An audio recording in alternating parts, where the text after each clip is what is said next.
Bismillahirrahmanirrahim. Assalamualaikum warahmatullahi wabarakatuh.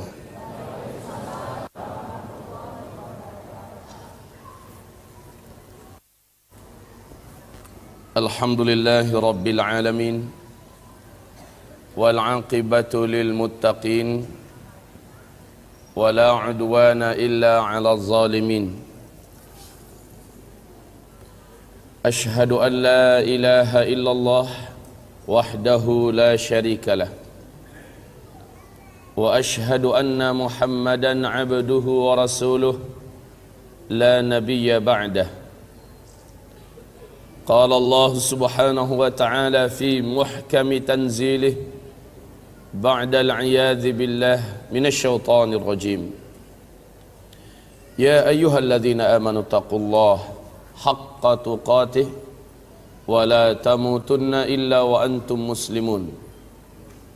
Wa qala ya ayyuhan nas ittaqu rabbakumul ladzi khalaqakum min nafsin wahidah wa khalaqa minha zawjaha wa batha minhuma rijalan katsira wa nisaa wattaqullaha الذي تساءلون به والأرحام إن الله كان عليكم رقيبا. وقال يا أيها الذين آمنوا اتقوا الله وقولوا قولا سديدا يصلح لكم أعمالكم ويغفر لكم ذنوبكم ومن يطع الله ورسوله فقد فاز فوزا عظيما. اللهم ارحمنا بالقرآن. وصدق الله العظيم. وقال النبي صلى الله عليه وسلم ألا إني قد جئتكم بها بيضاء نقية ليلها كنهارها لا يزيغ عنها بعد ذلك إلا هالك. أما بعد عباد الله معاشر المسلمين والمسلمات, segala puji dan syukur hanyalah untuk Allah subhanahu wa ta'ala. Salawat dan salam kita untuk kekasih Allah Rasulullah Muhammad Sayyidul Anbiya wal Mursalin sallallahu alaihi wasallam. Di dalam hadis sahih Imam Muslim diceritakan oleh sahabat Rasul yang mulia Umar bin Al-Khattab radhiyallahu anhu, ketika kami sedang duduk-duduk mengitari Nabi Muhammad sallallahu alaihi wasallam, tiba-tiba saja seorang lelaki yang sangat rupawan, wajahnya sangat tampan, baju jubahnya putih bersih, rambutnya hitam ikal dan sangat lebat. Kami satu kota Madinah tidak kenal dengan laki-laki ini. Dengan sangat percaya diri dia langsung duduk di depan Nabi Muhammad sallallahu alaihi wasallam. Dia adu kedua lututnya dengan kedua lutut Nabi. Kedua telapak tangannya dia letakkan di atas kedua paha Nabi Muhammad sallallahu alaihi wasallam seolah-olah sudah sangat akrab. Langsung bertanya tentang Islam. Nabi menjawab dengan rukun Islam yang 5. Lalu apa kata laki-laki ini? Bagus, jawaban engkau benar. Kami heran, kata Umar. Dia yang datang, dia yang bertanya, saat dijawab dia yang membenarkan jawaban Nabi. Kemudian dia bertanya tentang iman. Dijawab oleh Rasulullah dengan rukun iman yang 6. Sekali lagi dia berkata, tepat. Ini juga jawabannya bagus, betul. Kemudian dia bertanya tentang ihsan. Dijawab oleh Rasulullah, anta'budallah ka'annaka tarah, fa in lam takun tarah, fa innahu yarak. Langsung dia bertanya, mata sa'ah. Hai Muhammad, kapan kiamat? Tanggalnya, bulannya, tahunnya kapan? Engkau telah sampaikan secara pasti kiamat sangat-sangat dekat. Kami ingin tahu kapan waktunya. Nabi menjawab, mal mas'ulu anha bi'a'lama minas sa'il.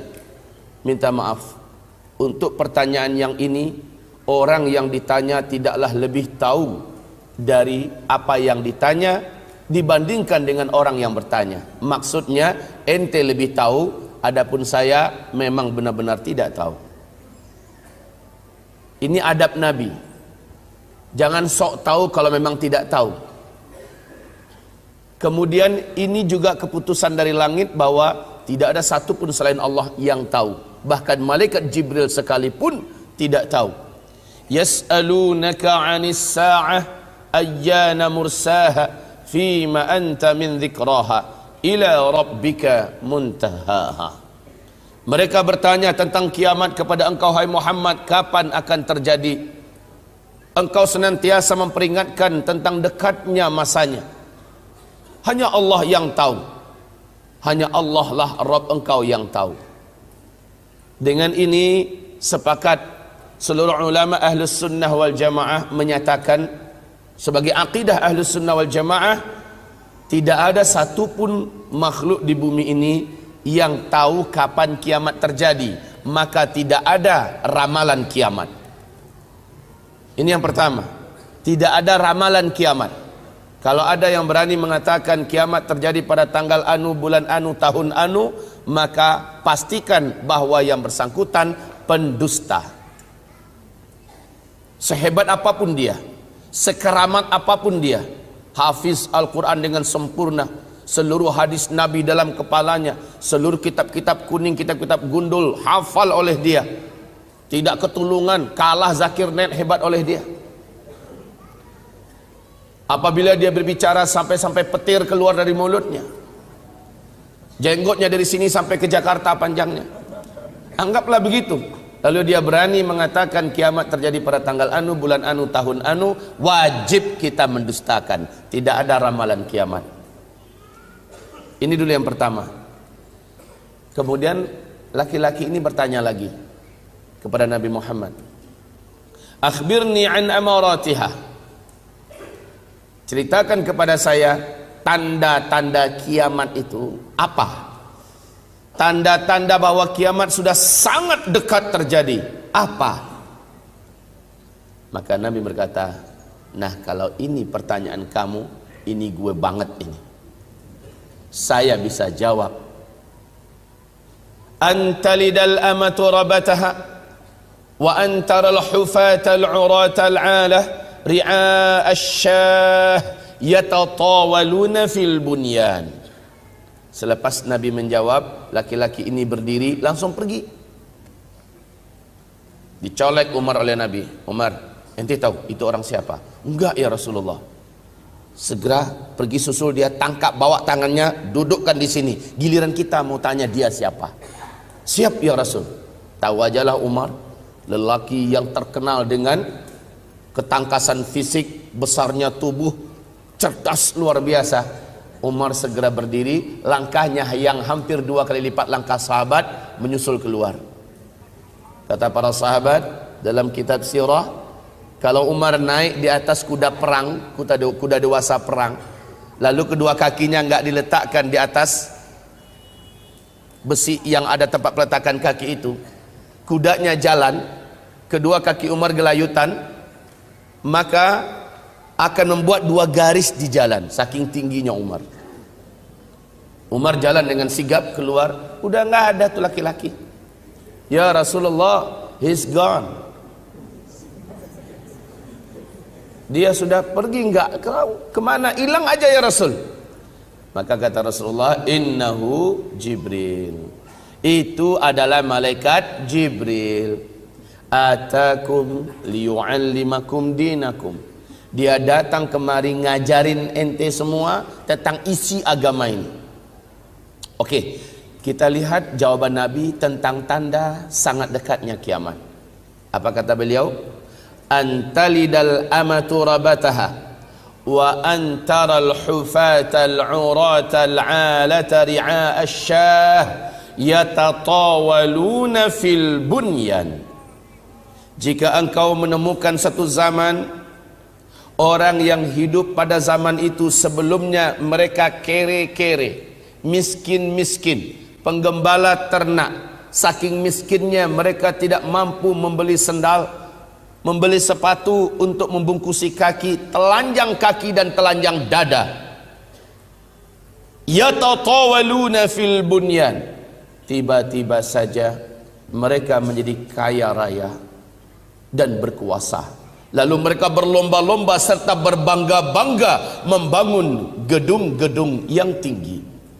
Jika zaman itu sudah engkau temukan, maka jarak masa antara engkau dengan terjadinya kiamat sudah sangat dekat. Ini hadis sahih Muslim. Di dalam hadis Imam Ahmad, Abu Hurairah bertanya kepada Rasulullah, "Ya Rasulullah, siapakah yang engkau maksud? Miskin, penggembala ternak, tidak beralas kaki, bertelanjang dada, tiba-tiba mereka menjadi kaya raya dan berkuasa. Lalu mereka berlomba-lomba membangun gedung-gedung yang tinggi. Siapakah yang engkau maksud ya Rasul?" Jawaban Rasulullah, "Humul Arab." Mereka adalah bangsa Arab. Mari kita lihat realita. Dulu Jazirah Arab satu saja namanya, Jazirah Arab.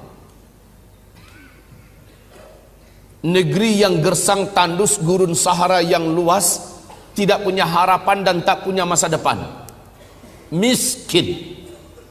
Dagang kecil-kecilan, juga ada usaha bertani dan beternak semampunya. Miskin. Tapi saat minyak bumi ditemukan, mereka langsung berubah 180 derajat. Berubah menjadi negara petrodolar yang sangat melimpah kekayaan dan hartanya. Mereka mendirikan negara sendiri-sendiri. Pecah dari Jazirah Arab menjadi 7 negara. Arab Saudi, Kuwait, Bahrain, Qatar, Uni Emirat Arab, Oman, dan Yemen. Lihat, Jazirah Arab yang dulu miskin, hari ini menjadi negara petrodolar, sudah berlomba-lomba membangun gedung-gedung yang tinggi. Lihat saja yang terdekat dengan kita, Makkah Al-Mukarramah. Apa yang dibangun oleh kerajaan Arab Saudi di sekitar Masjidil Haram, Masya Allah. Gedung-gedung tinggi, bukit-bukit sekitar Masjidil Haram diratakan dengan tanah, lalu diganti dengan gedung-gedung super mewah mencakar langit yang membuat terbelalak seluruh mata-mata yang ada di dunia. Lebih tinggi daripada bukit-bukit yang ada. Ka'bah hanya satu titik hitam di bawah selangkangan tower Zamzam yang sangat perkasa. Lihat sekitar Masjid Nabawi, hotel-hotel bintang 5 dibangun seperti akan menenggelamkan Masjid Nabawi. Lemes Masjid Nabawi di tengah-tengah hotel-hotel tinggi yang besar. Madinah Al-Munawwarah berubah menjadi kota yang menakjubkan. Pergilah ke Riyadh, kita akan lupa kalau kita sedang ada di negeri Arab, karena kota itu telah disulap menjadi kota metropolitan ala Eropa dengan gedung-gedung tinggi pencakar langitnya. Silahkan datang ke Taif, negeri tandus penuh dengan bebatuan dan cadas, bukit-bukit. Apa yang dibuat di Taif sekarang disulap kaum muslimin. Silakan lihat ke Jeddah, pusat perdagangan Timur Tengah di Jeddah hari ini. Ya Allah, ya Rabb, seperti di Eropa, hamba-hamba Allah. Sekarang kita lihat kepada negeri Arab lainnya, Kuwait. Ada yang punya rezeki, mampirlah. Lihat kota besar Kuwait, ya Rabb. Minder kota-kota yang ada di Eropa bila melihat kemajuan pembangunan yang ada di Kuwait. Abu Dhabi, ibu kotanya Qatar. Subhanallah, berbagai macam jenis dan model gedung-gedung terbaru bermunculan di sana. Saling berlomba mana yang paling tinggi. Lihat Dubai, ibu kota Uni Emirat Arab. Kebanggaan dunia pada hari ini, bahkan gedung tertinggi di dunia adanya di Dubai. Gedung tertinggi di dunia hari ini adanya di Dubai, namanya Burj Khalifah, tingginya 828 meter. Apakah perlombaan membangun gedung yang tinggi sudah selesai di Arab? Tidak. Saat ini sedang berlangsung tahun yang ke-6 pembangunan gedung yang direncanakan mengalahkan gedung tertinggi di dunia yang ada di Dubai. Di mana? Di Jeddah, di tepi Laut Merah. Gedung ini disebut dan dinamakan dengan Kingdom Tower. Ketinggiannya 1,2 km. Diperkirakan selesai tahun 2018. Paling cepat. menghabiskan dana 140 triliun, dipegang oleh Pangeran Al-Walid bin Talal. Masya Allah. Yatatawaluna fil bunyan. Mereka dulunya miskin, penggembala ternak, tidak beralas kaki, bertelanjang dada, tiba-tiba menjadi kaya raya dan berkuasa. Lalu mereka berlomba-lomba dan berbangga-bangga membangun gedung-gedung yang tinggi. Jika zaman itu sudah engkau temukan, kata Rasulullah, maka jarak masa antara engkau dengan terjadinya kiamat sudah sangat-sangat dekat.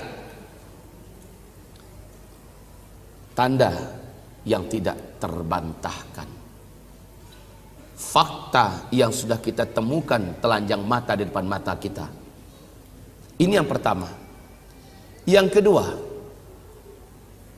fakta bahwa kita sudah sangat dekat, bahwa ini benar-benar akhir zaman. Yang kedua adalah hadis Imam Ahmad berikut ini, dinyatakan oleh Syekh Ahmad Syakir, hadis ini sahih. Walaupun Syekh Albani mengatakan hadis ini hasan, tetapi ulama-ulama ahli hadisnya memberatkan kepada kesahihan hadis ini. Tentang 5 fase sejarah yang pasti dijalani oleh umat Islam sejak Nabi diutus sampai umat Islam lenyap seluruhnya dari muka bumi ini. Habis-habisnya orang Islam. Rasul bersabda, takunun nubuwah fikum masyaallah an takun, thumma yarfa'uha Allah idza syaa yarfa'aha, ثم تكون خلافة على منهاج النبوة فتكون ما شاء الله أن تكون ثم يرفعها إذا شاء أن يرفعها ثم يكون ملكا عضا فتكون ما شاء الله أن تكون ثم يرفعها إذا شاء أن يرفعها ثم تكون ملكا جبريا فتكون ما شاء الله أن تكون ثم يرفعها إذا شاء أن يرفعها ثم تكون خلافة على منهاج النبوة ta'ummul arda. Di riwayat yang lain thumma sakat.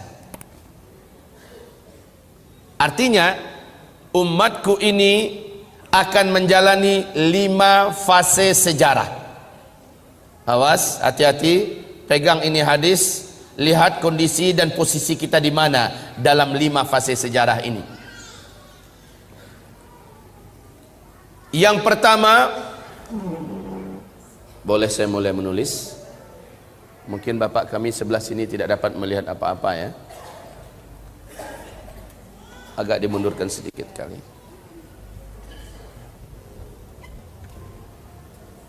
Cukup. Yang pertama kata Rasulullah, umatku akan menjalani fase kenabian.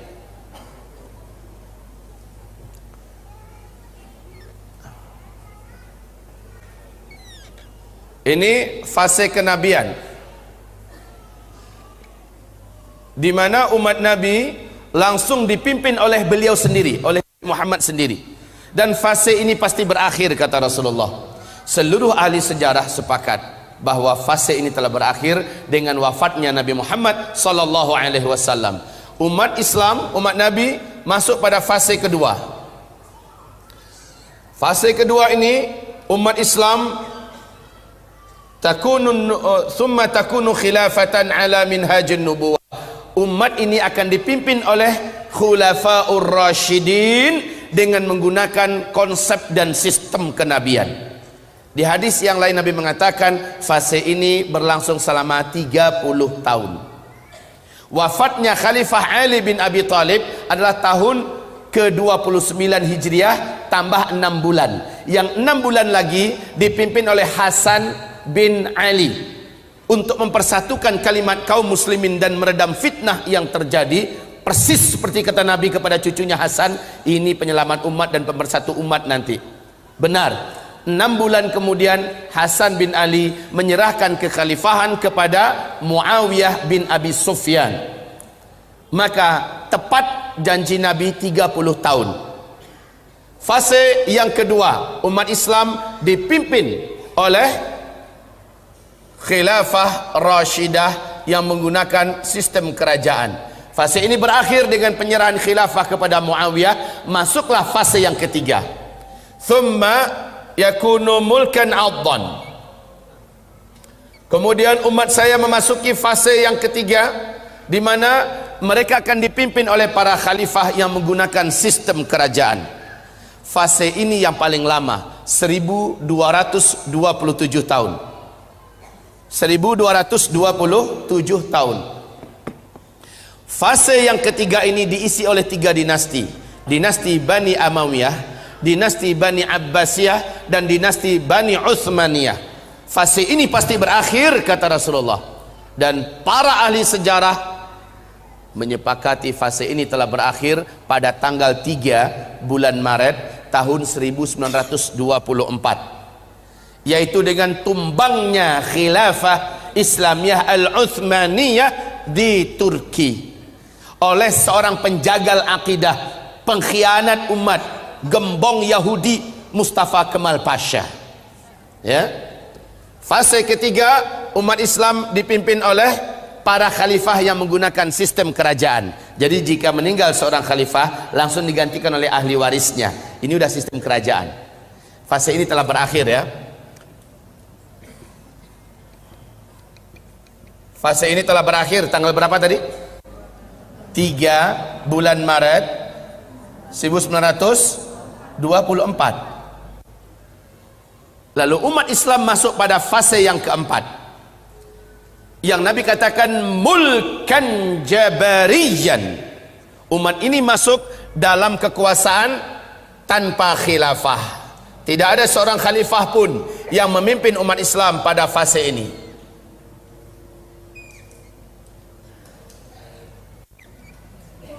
Tidak ada seorang khalifah pun yang memimpin umat Islam. Ini adalah fase kekosongan khilafah, yang diterjemahkan ke dalam bahasa Indonesia mulkan jabarian, yaitu fase kediktatoran.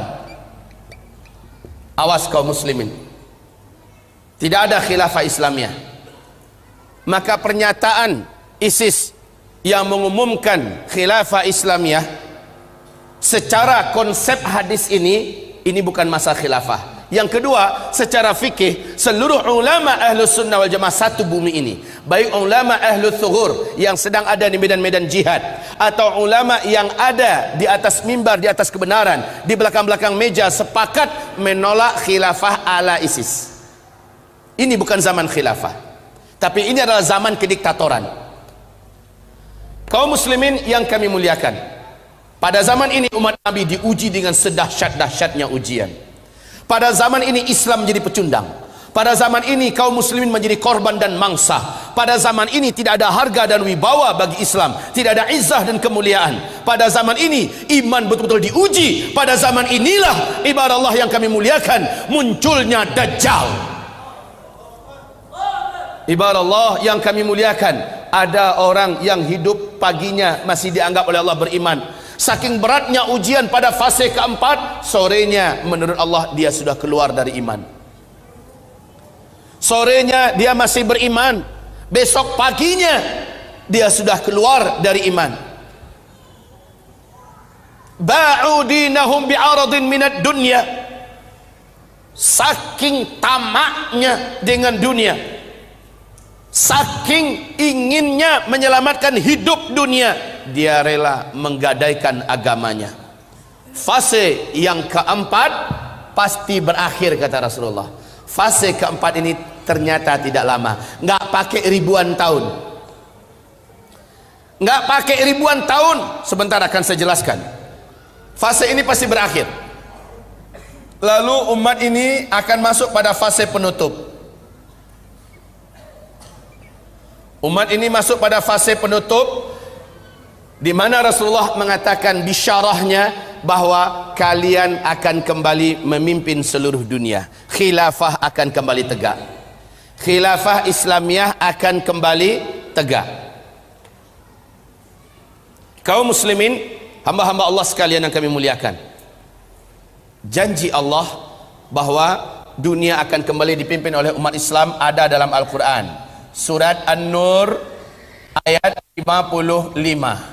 Surat An-Nur ayat 55. Allah menjanjikan pada akhirnya umat Islam akan kembali memimpin dunia. Inilah dia fase khilafah ala minhajin nubuwah. tegak kembali khilafah. Siapa yang menjadi khalifah ketika ini?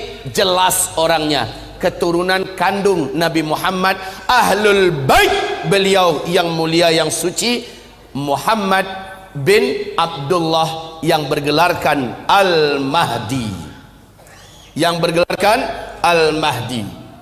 Rasul bersabda, Al-Mahdi sejak menjadi khalifah di masa-masa fase kelima ini, beliau hanya hidup selama 7 tahun saja, lalu beliau meninggal dunia. Setelah Al-Mahdi meninggal dunia, kekhalifahan dilanjutkan setahun atau 2 tahun lagi kata Rasulullah oleh Al-Qahtani. Pelanjutnya adalah Al-Qahtani. Dan kata beliau, Al-Qahtani ini sama adilnya dengan Al-Mahdi, sama bijaksananya, sama arifnya, sama mulia akhlaknya, sama taatnya dalam beribadah. Al-Qahtani juga meninggal dunia serentak dengan seluruh umat Nabi yang hidup di muka bumi ini, serentak meninggal dunia dalam kejadian tanda besar kiamat yang ke-7. Inilah penutup fase yang kelima, ya, di mana serentak seluruh orang-orang beriman meninggal dunia, diwafatkan oleh Allah Subhanahu wa taala. Apa yang terjadi? Tanda besar kiamat yang ke-7 itu apa? Sebentar lagi saya akan sampaikan. Intinya kaum muslimin yang kami muliakan, inilah 5 fase. 5 fase sejarah yang wajib dijalani oleh umat Nabi Muhammad sallallahu alaihi wasallam, yang pada akhirnya dunia akan kembali dipimpin oleh khilafah Islamiyah. Mungkin saudaraku Bapak mengenal dengan baik apa yang disebut dengan CIA. Siapa Pak? Intelijen Amerika Serikat. Di New York Times, CIA Amerika Serikat mengumumkan, menurut analisa mereka, menurut hitung-hitungan mereka, dunia masa depan memang akan kembali dipimpin oleh khilafah Islamiyah. Dan yang paling mengejutkan, mereka menyebutkan perkiraan tahunnya. Menurut mereka tahunnya adalah 2020, dunia akan kembali dipimpin oleh khilafah Islamiyah. Allahu Akbar. Jika ini benar, tapi tentu saja kita tidak disuruh untuk mengimani pernyataan ramalan orang-orang kafir. Sekedar tahu sih oke. Setidaknya kita tahu di New York Times, majalah paling bergengsi Amerika Serikat, CIA memberikan pernyataan yang spektakuler bahwa khilafah Islamiyah akan kembali memimpin dunia, startnya 2020. Ini pernyataan mereka. KGB Rusia, intelijen Rusia, KGB Rusia memberikan pernyataan yang nggak jauh beda. Apa pernyataan KGB Rusia? Puncak jaya-jayanya khilafah Islamiyah di masa yang akan datang adalah tahun 2025. Jika menurut CIA startnya 2020, maka menurut KGB Rusia 2025. Apapun kata mereka, bukan di sana kita membangun akidah dan keyakinan kita. Kita membangun akidah dan keyakinan kita di Al-Quran surat An-Nur ayat 55. Allah menjanjikan, setelah kamu kehilangan dan mengalami masa kekosongan kepemimpinan dunia, umat Islam tidak dipimpin oleh seorang khalifah pun, dan umat Islam benar-benar bulan-bulanan di sini, Allah menjanjikan kamu benar-benar akan menjadi khalifah kembali, pemimpin kembali yang akan mengayomi seluruh dunia. Ini janji Allah. Juga menurut hadis ini, Islam akan kembali memimpin dunia. Kaum muslimin, hamba-hamba Allah yang kami muliakan, 5 fase. 5 fase. Kita kembali melihat kepada pernyataan Rasulullah bahwa sejak beliau diutus sebagai Nabi dan Rasul sampai wafatnya seluruh umat Islam serentak di muka bumi ini, beliau menyebutkan hadis ini, hadis yang diriwayatkan oleh Abu Dawud. Status hadis ini dhaif. Status hadis ini dhaif.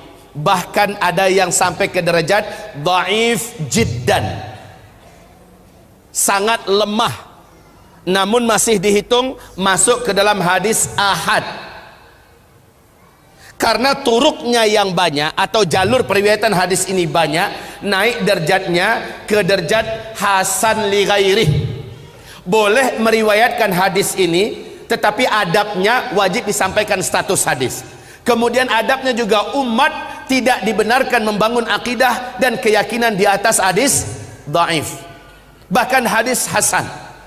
Namun dia boleh diriwayatkan karena dia tetaplah hadis Nabi Muhammad sallallahu alaihi wasallam. Bagaimana pandangan Rasulullah tentang jarak antara beliau diutus? Ini start, dan ini adalah finish. Wafatnya umat Islam serentak di muka bumi adalah finishnya. Sejak aku diutus sampai umat ini wafat, Allah telah mentakdirkan untuk umatku masa mereka di bumi ini hanya 1 hari saja di sisi Allah. 1 hari di sisi Allah kita ngitungnya berapa lama? Ya, surat As-Sajdah ayat 5 ya.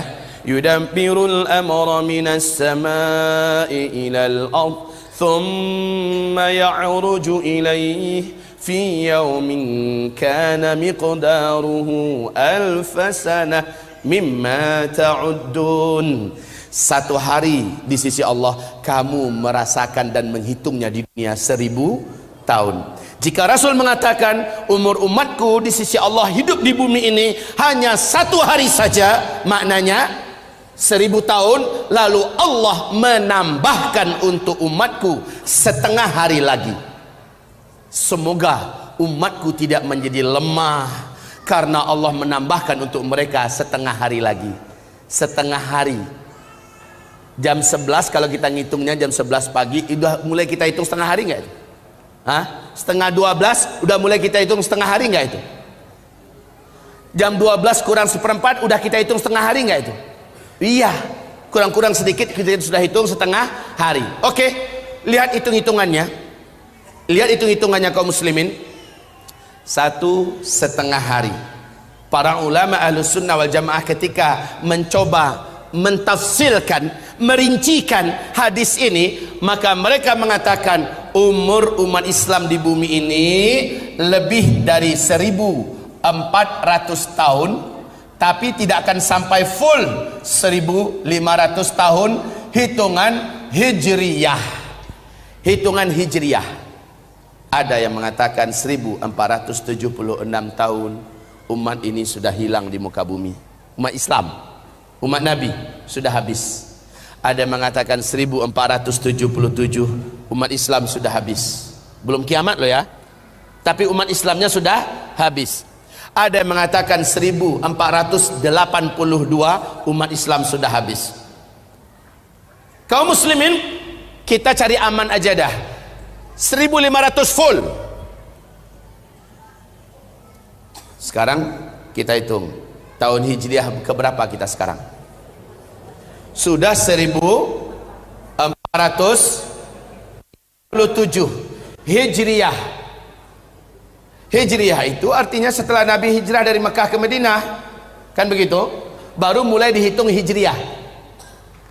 Ada 10 tahun setelah Nabi hijrah dan ada 13 tahun sebelum hijrah. Menghitung umur umat Nabi di bumi ini bukan sejak beliau hijrah, tapi sejak beliau diutus sebagai Nabi dan Rasul. Maknanya ada 13 tahun yang belum dimasukkan kemari. Paham? Tambahkan 1450 tahun. Seandainya kita masukkan kepada hitungan di atas, ambil full saja 1500, artinya sisa umat Islam ada di bumi ini hanya 50 tahun lagi umat Islam habis. Ada yang udah mulai lemas lututnya. Udah pada sarapan semua tadi? Makin kesininya makin ini loh Pak, tegangannya makin tinggi. Jadi yang jantungnya lemah tolong didoping dulu dah sekarang. Masyiral muslimin, ini ya fakta yang kedua. Kita tidak membina tentu saja akidah dan keyakinan kita di atas hadis dhaif, tapi mengetahuinya dan adabnya satu lagi, hadis dhaif. Jika ia sudah terjadi, maka wajib membenarkan hadis itu seperti kita membenarkan hadis mutawatir, hadis sahih. Ibarat Allah yang kami muliakan. Taib. Selanjutnya, pembicaraan kita yang ketiga. Rasulullah bersabda, tidak akan terjadi kiamat sampai muncul 10 tanda besar kiamat. Sebelum 10 tanda besar kiamat ini muncul, maka tidak ada kiamat. Tapi kata Rasulullah, apabila yang pertama sudah muncul, yang kedua langsung menyusul dengan sangat cepat, nggak pakai lama. Harazatun manzumatun fi silk, yuqta'u silkun yatba'u ba'daha ba'da. Hadis ini diriwayatkan oleh Imam Ahmad At-Tirmidzi. Hadis ini dinyatakan sahih menurut syarat Imam Muslim dan Imam Bukhari. Ibarat Allah, 10 tanda besar kiamat itu harazatun manzumatun fi silk, seperti 10 butir-butir marjan. Nah, satu butir itu Pak, di tengah-tengahnya ada ruangan kosong yang dapat dimasukkan tali, ya. Lalu yang kedua, ketiga dimasukkan semua. Akhirnya antar satu dengan lain terhubung oleh tali ini. Di bagian bawahnya dikasih simpul sehingga tertahan, nggak bisa keluar. Kayak butiran tasbih begitu, ya. Yuqta'u silkun, bila mana silk atau simpul itu dipotong, diputus, apa yang terjadi? Meluncur yang pertama enggak? Lalu yang kedua gimana? Begitu ceritanya. Yuqta'u silkun, saat mana simpul itu dipotong, keluarlah satu butiran pertama. Yang kedua langsung menyusul dengan cepat. Yang ketiga lagi lebih cepat dari tadi. Yang keempat, kelima, keenam, dan ketujuh seterusnya. Maka kaum muslimin, 10 tanda besar kiamat ini, kalau Bapak baca buku-buku apa saja tentang hadis akhir zaman, insya Allah bisa muntah Bapak bacanya. Bingung habis, Bapak apa? Tumpang tindih. Kadang-kadang yang nomor 2 jadi nomor 7 di hadis yang lain. Kadang-kadang yang di sini nomor 1, di hadis yang lain jadi nomor 5. Alhamdulillah kami sejak tahun 2003 fokus dan konsentrasi mengumpulkan hadis-hadis ini, kemudian mengkomparasikannya dengan hadis-hadis yang lain, dengan kitab-kitab yang lain, lalu duduk bermulazamah dengan masyayikh, beberapa ulama ahli hadis, bicarakan tentang ini. Maka urutan yang dapat kita simak, insya Allah juga Bapak Ibu dapat melihat di kitab ini nanti, Ensiklopedia Akhir Zaman oleh Syekh Dr. Ahmad Muhammad Al-Mubayyad, kitab ilmiah terlengkap tentang masalah akhir zaman yang dapat jadikan pegangan dan rujukan yang paling memuaskan untuk saat ini. Ibarat Allah, urutan 10 tanda besar kiamat ini berikut ini. Awas, awas. 4 tanda besar kiamat, Bu, Pak, akan terjadi pada masa kita, fase keempat. 4 tanda besar kiamat akan terjadi pada masa kita. Ini tanda besar kiamat yang pertama. Menyusul tanda besar kiamat kedua, dan tanda besar kiamat yang ketiga. Fase keempat ini akan ditutup dengan terjadinya tanda besar kiamat yang keempat. Apa ini yang pertama? Seluruh dunia menyaksikan, bukan hanya di Arab. Kebanyakan tanda-tanda kecil kiamat dan sebagainya banyak terjadinya di Arab, tapi yang ini satu dunia merasakannya. 10 tanda besar kiamat, satu bumi akan merasakannya. Yang pertama, bumi dibungkus oleh kabut debu yang teramat sangat tebal, lagi super panas. Debunya sangatlah tebal, bercampur dengan asap yang beracun. Bumi ini gelap gulita selama 40 hari 40 malam. Orang tidak dapat membedakan kapan siang, kapan malam. Gelap gulita. Kamu berusaha meletakkan telapak tangan kamu ke hadapan wajahmu untuk melihat telapak tangan itu, lam yakad yaraha, tidak mampu melihat sedikit pun saja apa-apa di telapak tangan, saking tebalnya kabut debu tersebut. Dan ini panas kaum muslimin, panas. Lalu Rasulullah dalam hadis diriwayatkan oleh Ibnu Jarir, hadis dinyatakan dengan sanad yang jayyid, sanad yang bagus. Apa kata Ibnu Abbas radhiyallahu anhu? Rasulullah mengatakan, saat kabut debu itu terjadi, orang kafir, satu bumi ini akan sulit untuk bernafas. Karena kabut debu ini seperti tidak menyisakan ruangan untuk oksigen. Panas. Sementara dari lubang hidung mereka mengeluarkan asap, dari mulut mereka mengeluarkan asap, dan dari lubang dubur mereka mengeluarkan asap. Adapun kulit mereka, orang kafir ya, adapun kulit mereka melepuh seluruhnya. Beberapa bahagian dari tubuh mereka meleleh dagingnya, menjadi jelek setelah itu. Kalaupun masih hidup, mereka sangat sengsara dan menderita. Nah, orang yang beriman, yang imannya lurus dan benar, tauhidnya benar, serta amal solehnya sebelum itu banyak.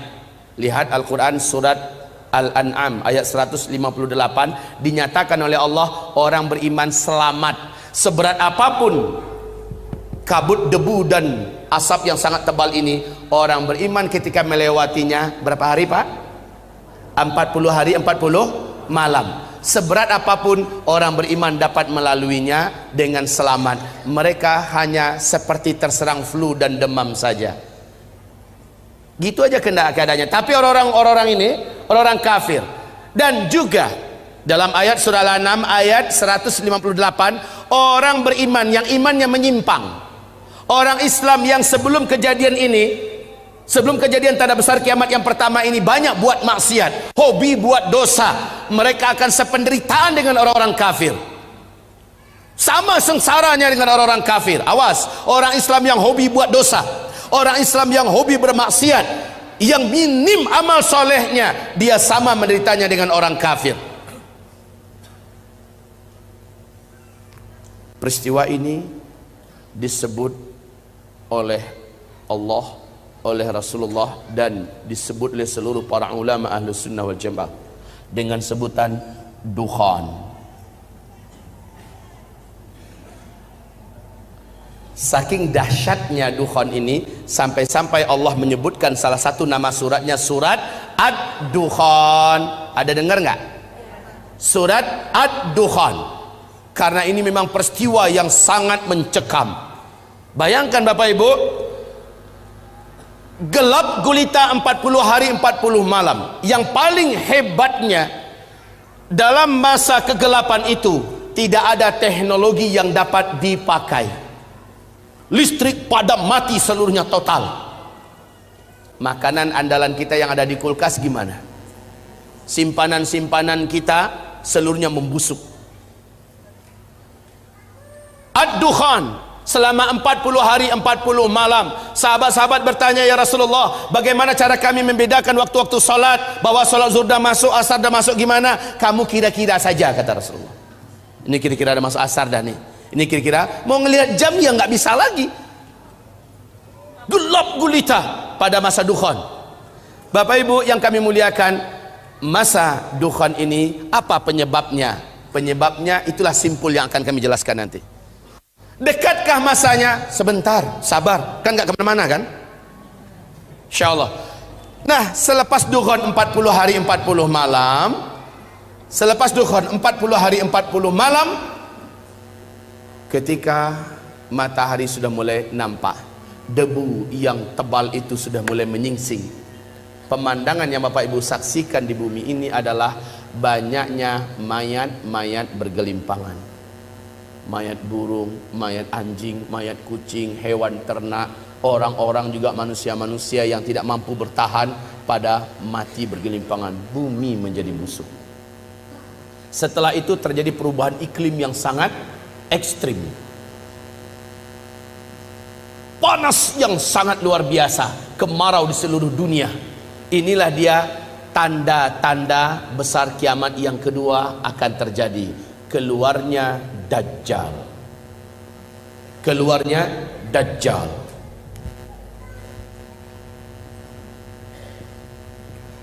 Na'udzubillah minad Dajjal. Na'udzubillah minad Dajjal. Menjelang Dajjal keluar, sabda Rasulullah, akan ada tahun-tahun kemarau yang sangat berat. 3 tahun menjelang Dajjal keluar. Tahun pertamanya sepertiga air dari langit Allah tahan. Bukan hanya untuk di Arab. Kalau Arab sekarang lagi lebat-lebatnya hujan Pak. Sekarang ini saya baru dapat kiriman gambar dari sahabat saya yang ada di Mekah. Subhanallah, Masya Allah, sekarang hujan lagi lebat-lebatnya, kata beliau kemarin, baru 2 hari yang lalu. Ibarat Allah yang kami muliakan, bagaimana satu bumi hujan tidak turun sepertiga dari airnya. Satu bumi, tanam-tanaman, tumbuh-tumbuhan dan hewan ternak yang dapat dimakan mati bergelimpangan. Terjadilah kekurangan pakan di bumi. Kelaparan global merata di mana-mana. Kalau hanya satu Cina yang mengalami kelaparan, mungkin Indonesia bisa tolong, mungkin Thailand bisa tolong. Tapi ini satu bumi serentak. Orang sudah mulai kalap, hidup sudah kelihatan gelap, dunia seperti sempit. Kelaparan satu bumi. Orang berharap mudah-mudahan tahun kedua, tahun besok nggak kayak gitu.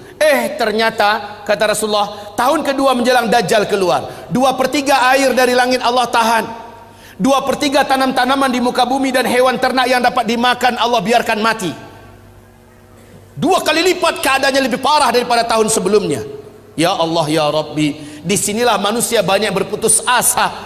Akhirnya dalam hadis Sahih Bukhari di kitab Al-Adabul Mufrad, Rasulullah berkata, tidak akan terjadi kiamat sampai tetangga tega mendatangi tetangganya yang lain, lalu berusaha merebut makanan yang ada di tangan tetangganya dan membunuh tetangga itu.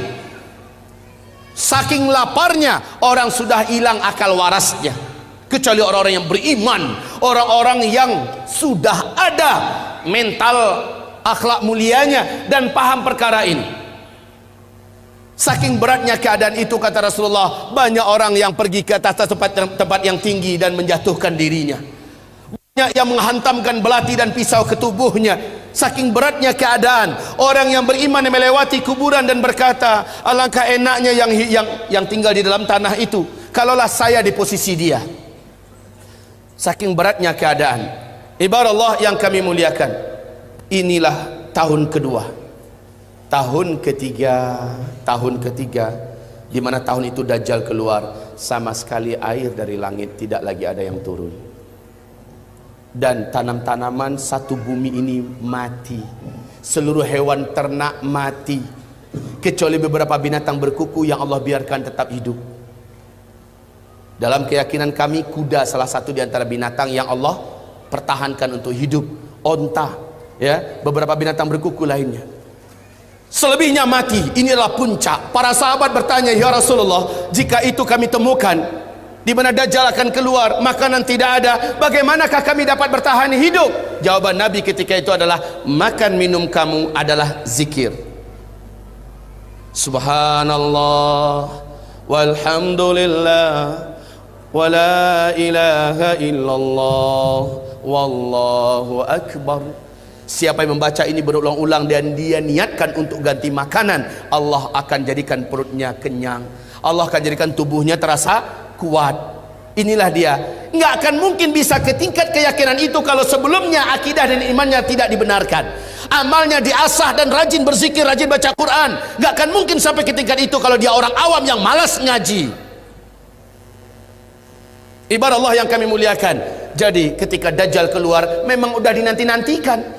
Sebab isu langsung menyebar ke seluruh dunia bahwa saatnya sang penyelamat keluar, Dajjal.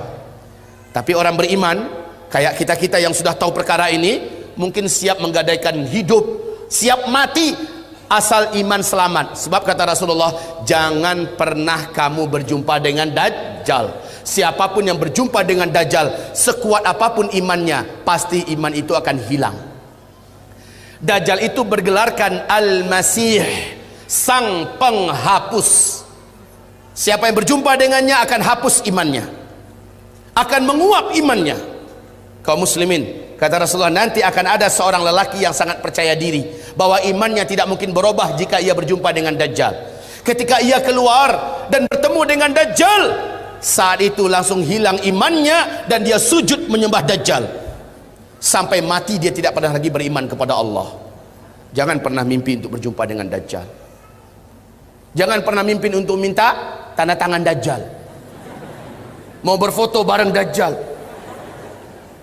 Hilang imannya.